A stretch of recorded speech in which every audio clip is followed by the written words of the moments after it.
going to learn about pressure difference inside a capillary.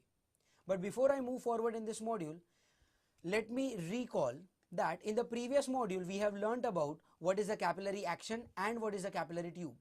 Now we know that rise of liquid inside a capillary tube or fall of liquid inside a capillary tube above and below the normal level is called as capillary action. Now let us see why does capillary action take place. Now class, if I consider container having some water in it and if I put capillary tube, I see that inside the capillary tube the water surface has taken a small concave shape, right? Now if I talk about 4 points, I have considered 4 points A, B, C and D, where my point A is a point above the concave surface inside the capillary. Look at the diagram when I am talking. Point A is a point above the concave surface inside the capillary. Point B is below the concave surface but it is inside the capillary tube. Point C is above the plane surface outside the capillary, and point D is a point below the plane surface outside the capillary. Okay, so I have taken 4 points A, B, C and D, out of which point A and B are inside the capillary tube and point C and D are outside the capillary tube.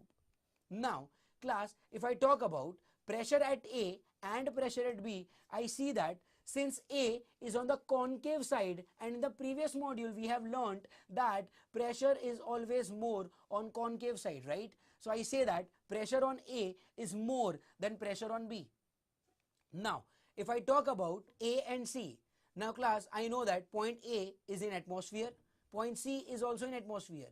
So since point A and point C is acted upon by atmospheric pressure, I say that atmospheric pressure is acting same on both of them, and hence PA is equal to PC.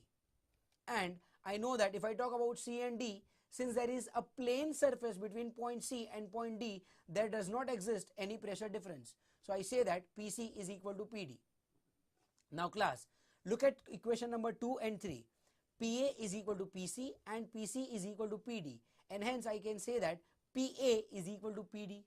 So in equation number 1, if I substitute PD instead of PA, it becomes PD is more than PB. Now class, if you look at the diagram, I say that B and D are at same horizontal level, but still pressure on D is more than pressure on B.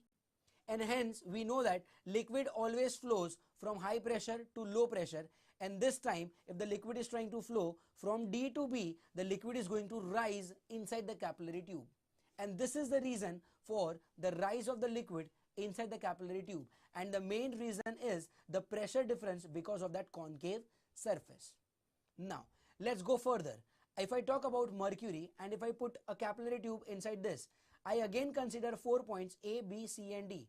Again my point A is above the concave surface inside the capillary, point B is below the concave surface inside the capillary, point C is above the plane surface outside the capillary, and point D is below the plane surface outside the capillary. Now again, if I talk about A and B, I say that this time B is on the concave side, and hence pressure on B is more than that of pressure on A. So I say that PB is more than PA, right? Now if I talk about A and C, I know that A and C are on same horizontal level and they both are exposed to air.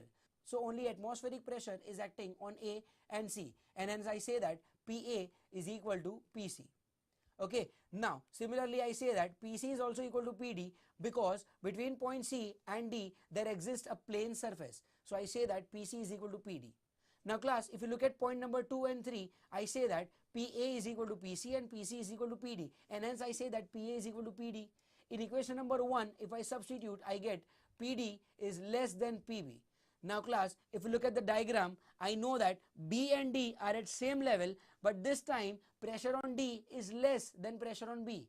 That is, pressure on B is more, and I know that liquid always flows from high pressure to low pressure, and this time if liquid flows from high pressure to low pressure, it flows out of the capillary into the beaker, and hence there is a fall in height of the liquid inside the capillary tube. Again, this is also happening because of the pressure difference existing because of that concave surface, and this is the reason why do we have capillary action taking place. I hope you have understood the module class. See you in the next module. Thank you.